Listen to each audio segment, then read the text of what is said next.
Hi, folks. I'm Richard Friedman, and welcome to my top 3 political cartoon countdown for December 5th, 2023.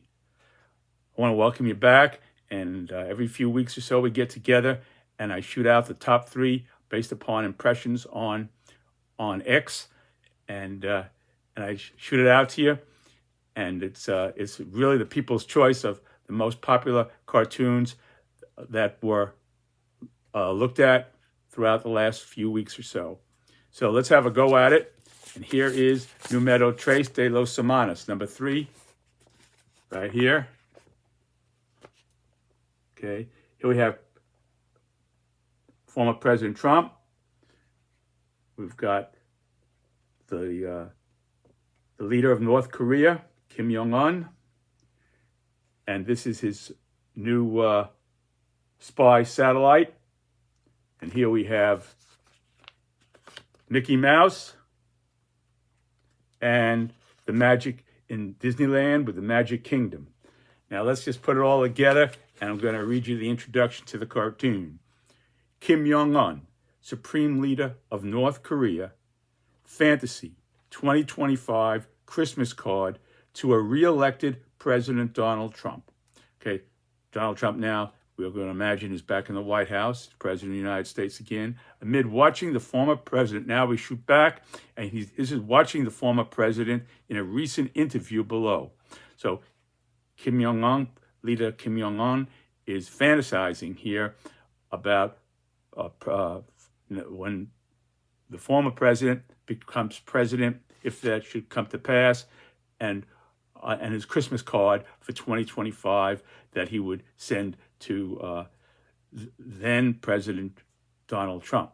If you recall back a couple of years ago, he sent him a giant, remember the giant envelope? I don't know what was in the envelope, if it matched the envelope size, but he sent him a giant envelope. You know, it was a big thing, and President Trump displayed it. It was in the Oval Office. He was very proud of it. Big envelope. Huge. So on that theme, I based this cartoon in a way. Okay, in a recent interview, and the North Korean leader celebrating, quote, he's celebrating during the time. This is during the time now, very current, where he celebrated a new era of space power, which he characterized his new spy satellite as a new era of space power, and he said it was somehow going to be linked into his ballistic missile program. I just read that the other day. He said that. When I did this, he hadn't said that yet, but there's going to be some linkage with his new ballistic missile program. So I'll leave that to your imagination. Okay, following the North successfully putting a military spy satellite into orbit. So a leader, Supreme Leader Kim Jong-un had a great had a party, and when they celebrated the victory of putting this space satellite into orbit. And so it was a great party that they had there, I suppose, in Pyongyang. So now this cartoon is based upon Kim Jong-un's fantasy, again, of President Donald Trump, now President of the United States, and we take it up into the future here.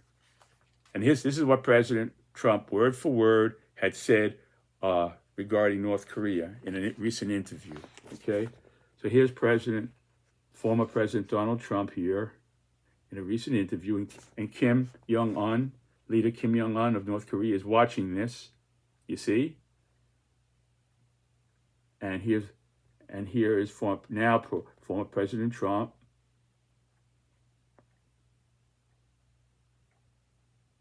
Okay, and he's saying, I stopped North Korea from doing some really bad things, and my relationship with Kim Jong-un is very good. Who knows what's going to happen there? So basically, the former president has a habit of, whenever he's interviewed about anything, the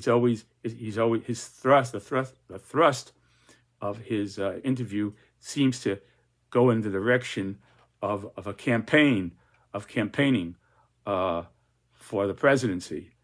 So he was being interviewed here, and this was a more like a digression, a sidestep, and he injected this into how him being elected president would help the country.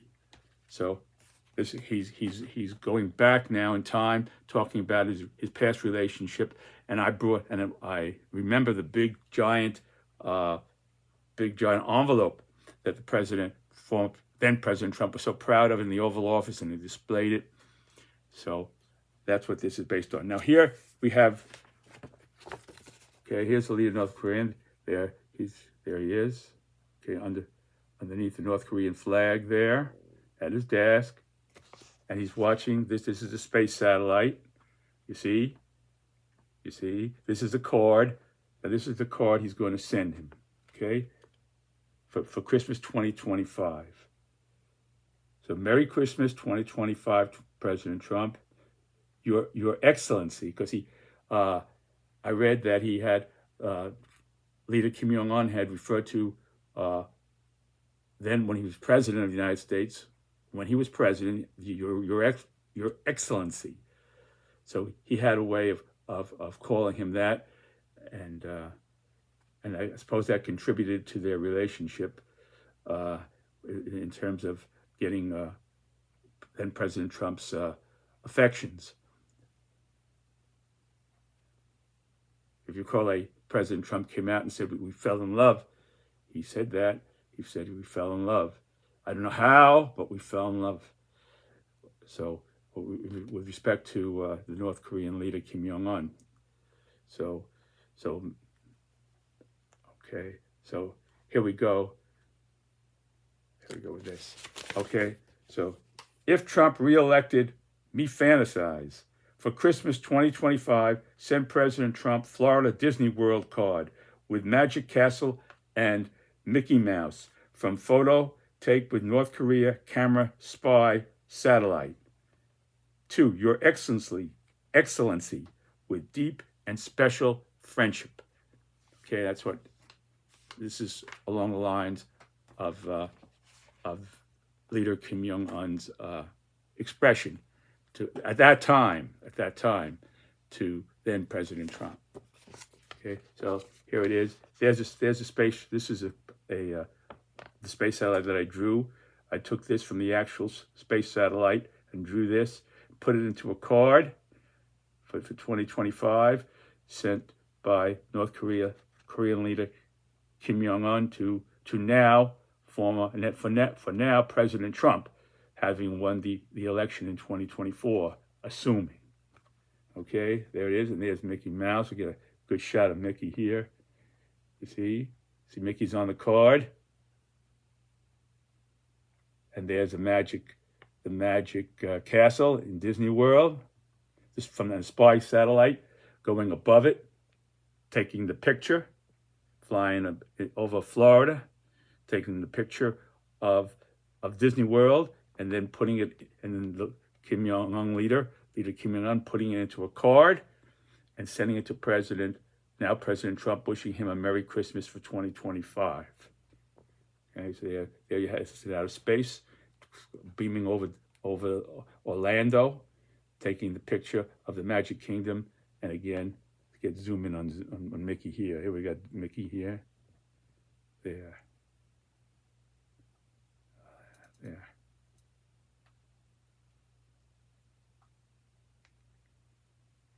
Okay.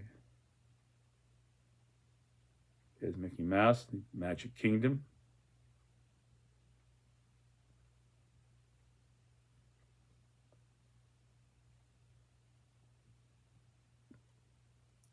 There's the spy satellite, the card. Former President, now still former President Trump.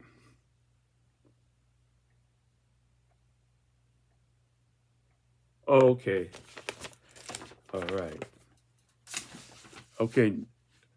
Número 2 de los semanas. Number 2 of the weeks. Here we go. Here we have President Vladimir Putin. And we have now former President Trump watching him. there's the Russian flag there, and he's at his circular desk.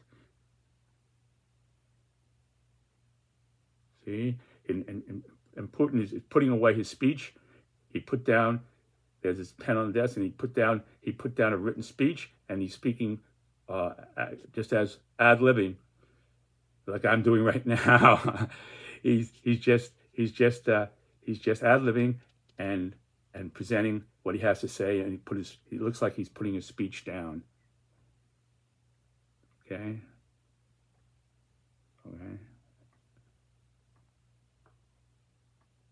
Okay, now let's read this one. Okay. Former President Donald Trump reacts to Russian President Vladimir Putin on his virtual address about the Ukraine war, quote, tragedy. So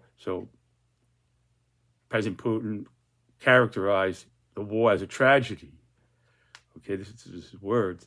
That at the G20 meeting in Moscow, called by Indian Prime Minister Narendra Modi, the leader of India, Narendra Modi.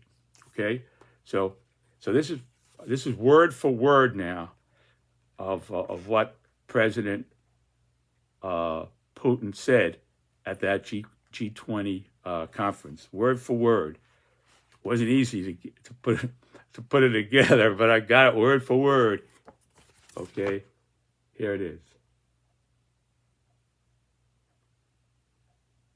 Okay, I'll read it to you. Some colleagues have already said in their speeches they are shocked by the ongoing aggression of Russia in Ukraine.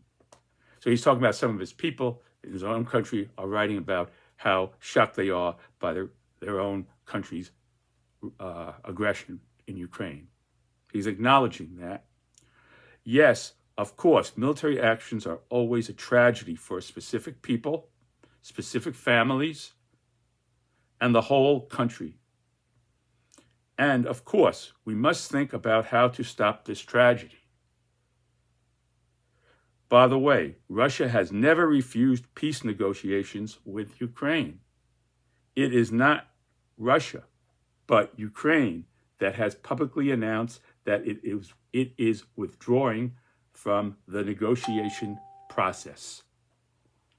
Okay? So he's trying to say here that Ukraine doesn't want to make peace. He's the peacemaker here, and he's doing his best to make peace with Ukrainians, and they don't want to negotiate. So, and that these are the consequences of war. You know, it's very sad, very tragic, but those are the consequences. So now here is former President Trump watching this. Okay.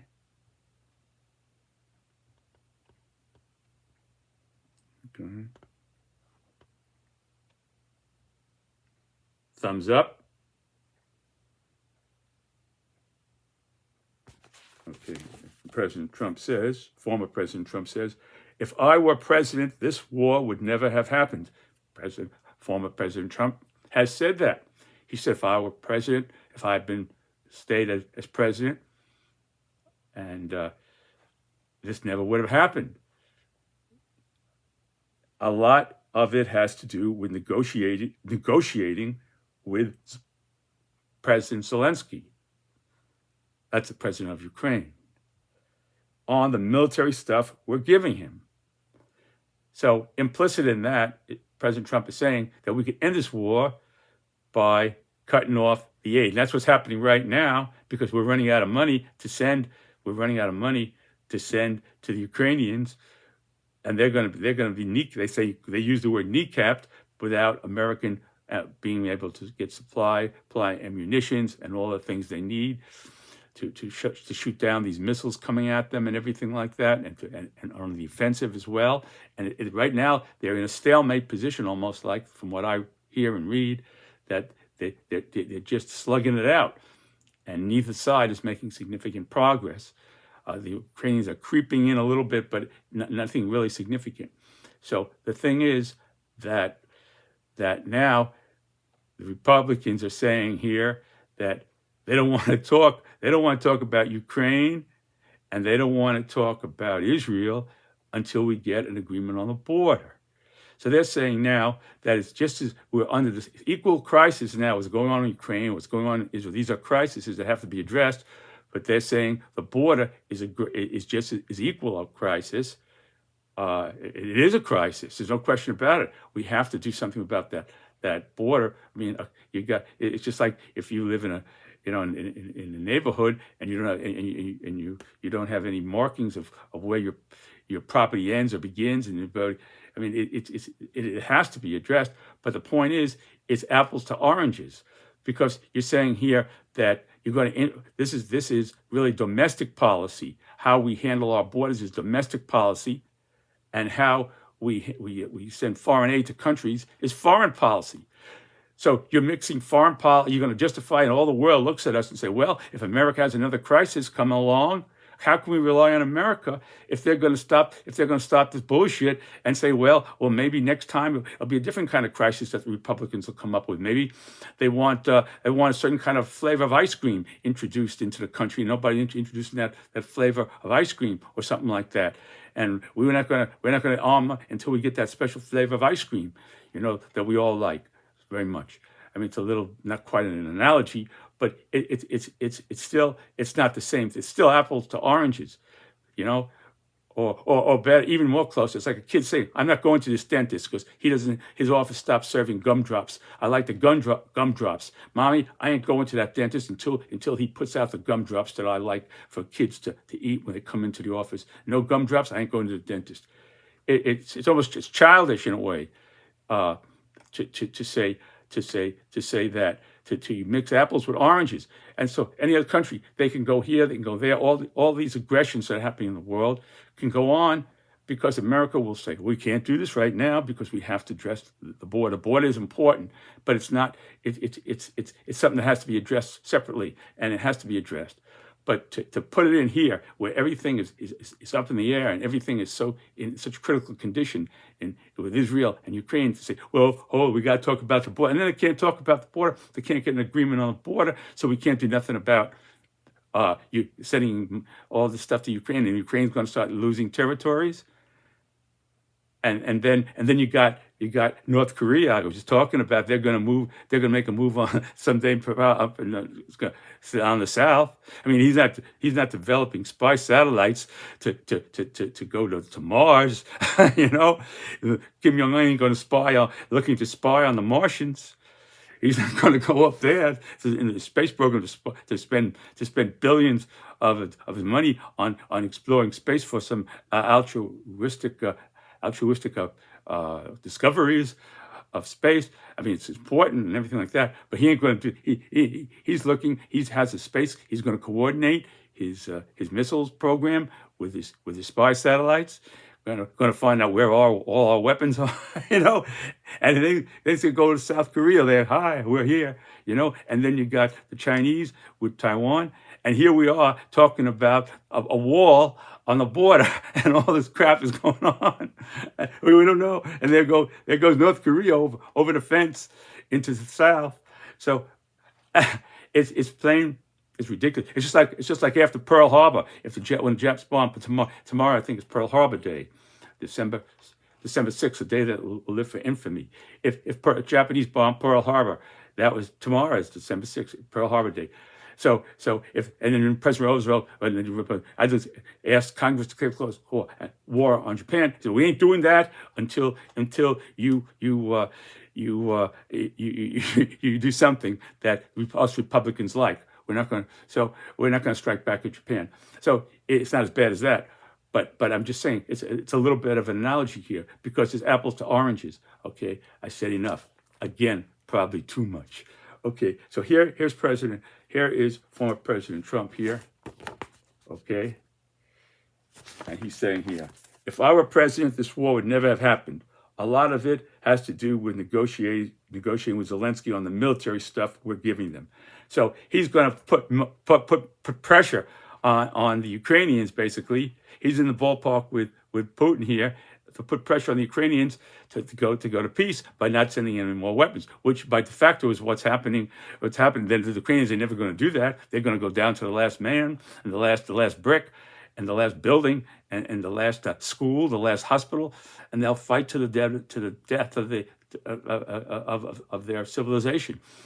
But the thing is that here is I'm saying he didn't. This is what I'm saying based upon former president's past remarks. If I were president, this war would never have happened. He said that. A lot of it has to do with negotiating with Zelensky on the mill. He said that. A lot to do with that. President Trump said that. A lot of it has to. Oh, he said everything I said here. I thought I made it up. I'm looking at it. I haven't done this. Looked at this for a while. I said I must have made it. I didn't make this up. This is word for word. This is word for word from Putin, and this is word for President Trump. I don't have to write anymore. All I have to do is just draw, use my art, and do my artwork, and just put everything everybody says. They're doing they're doing my cartoons for me. Okay, so here again is President Trump watching here Putin. This is word for word. Basically, this is incorporating. He didn't say that. This is incorporating his language here of what former President Trump has said. If I were president, this war would never have happened. He said that. A lot of it has to do with negotiation. With Zelensky on the military stuff we're giving him. He said that. I know 100%. As president, I could make the deal to end this war in one day. One day, all I have to do is say, Zelensky, we're not sending you nothing. Money, nothing. So they're gonna come into your place and they're gonna hang you up there. Putin's gonna come in and string you up from your office desk. And that's gonna end the war. That's what he's basically saying. So that's it. Word for word from President Putin and word for word from former President Trump. And all I did was fill in the artwork. All this here is artwork from me, and the rest comes from President Vladimir Putin of Russia and former President Donald Trump, possibly to be the next president of the United States. Numero uno. Okay? One day, uno día, solamente uno día, para no más quiera, una día, one day, no más quiera. I took 4 years of Spanish at DeWitt Clinton High School in the Bronx. I have some very good teachers there. I still remember my Spanish today. Okay, here we go.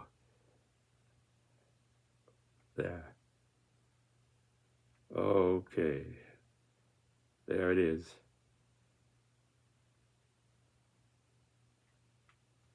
Okay.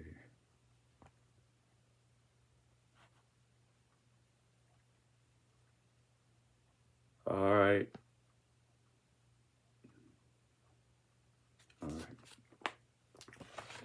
All right, número uno de los semanas.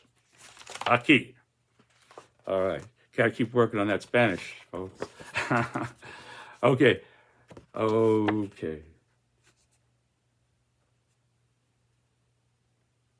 All right. Now here we have characters. We have here, let's see what we got here, because this was a while ago. Former President Donald Trump at Florida event alleges that the war in Ukraine and Israel, Hamas war, would not, going back to the same thrust of the same thing. So let me introduce you here to the characters here. This is Netanyahu. There's Netanyahu here. Okay, Netanyahu. There is the supreme leader of Iran, Khamenei. There again is President Putin, and there is Zelensky, Volodymyr Zelensky, president of Ukraine. And they're all doing a fist bump, you see, in front of the White House with President Trump now back in the White House, making peace. Okay, inviting them all, because President Trump said, former President Trump has now said, when he's back in the White House again from the other cartoon we just did, that peace will, that he's gonna make peace. Okay, in one day. So here he is inviting them, all these people, to the White House to make the peace. Okay, there he is. There's the White House. Okay, and I'll read this to you now. Former President Donald Trump at Florida event alleges that the war in Ukraine and Israel, Hamas war, and also the Hamas war would not have happened. He's putting them both together now if he had been president. And the 2020 election wasn't, and had the 2020 election not been rigged, because that's been his underlying theme all along. Given Trump said, if reelected, he has a secret plan, to end the Russia-Ukraine war immediately, quote, immediately, the below Trump's secret plan in 2025. So I'm taking his secret plan in 2025 and I put it into what it would be like a secret plan. Okay, now as president, a meeting at the White House with Israeli Prime Minister Netanyahu, Supreme Leader Khamenei of Iran, President Volodymyr Zelensky of Ukraine, and President Vladimir Putin of Russia, doing fist bumps. You see? Now here they're doing fist bumps in front of the White House after a dinner at the White House with President Trump to make the peace. This is like the second day, so it hasn't. So he's been in office 1 day, so it hasn't really gone to 2 days yet. And here they are in front of the White House. Okay, and here goes President Trump. This White House dinner plan was fantastic. They never knew their beautiful chocolate cake. That was the chocolate cake that President Trump shared with the leader of China when he was there. He talked about a beautiful chocolate cake that he served them when he was talking about Iran. He talked about a beautiful piece of chocolate cake, and President Trump conveyed how the China leader enjoyed the cake and how delicious it was, the best piece of chocolate cake in the world. So he said, so I'm reflecting, going back to that here, the chocolate cake approach. They never knew their beautiful chocolate cake contained 20 glasses of strong Madeira wine. Madeira wine is a very strong wine. Muy fuerte. So he serves them this, and they all got happy, and they're all fist bumping in front of the White House.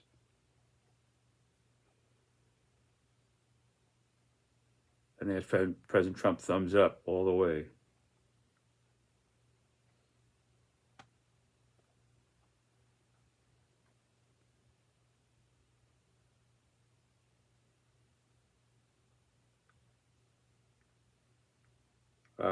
Just there it is. What a world that would be, huh? So basically, I want to thank you for watching my top 3 cartoon countdown for the last few weeks, and I want to wish you the best. And I think we should all say a prayer for the people out there in who are in such great jeopardy now with their lives, and gone through so much over there on the Gaza Strip, and now they're going from the north into the south, and now we're seeing the south being bombarded in the same way that the north had been, and the people running into another dead end, because the pun on words, a dead end, but that engulf. That's what I'm saying here is, and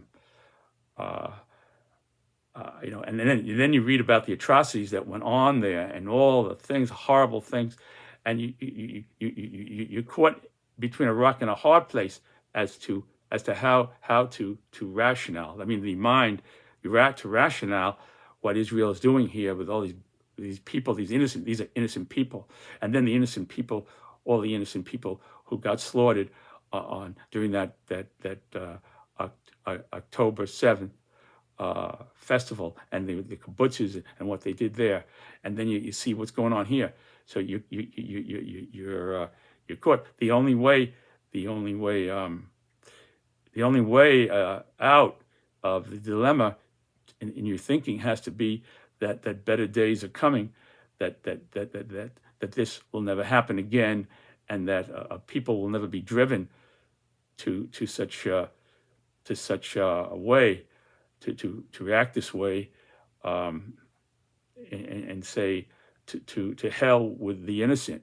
And I mean, there's no moral equivalency between what Israel's doing now and what these people of Hamas have done. You see, there's no moral equivalency there. But then again, death is still the result. The end result is death to innocent people.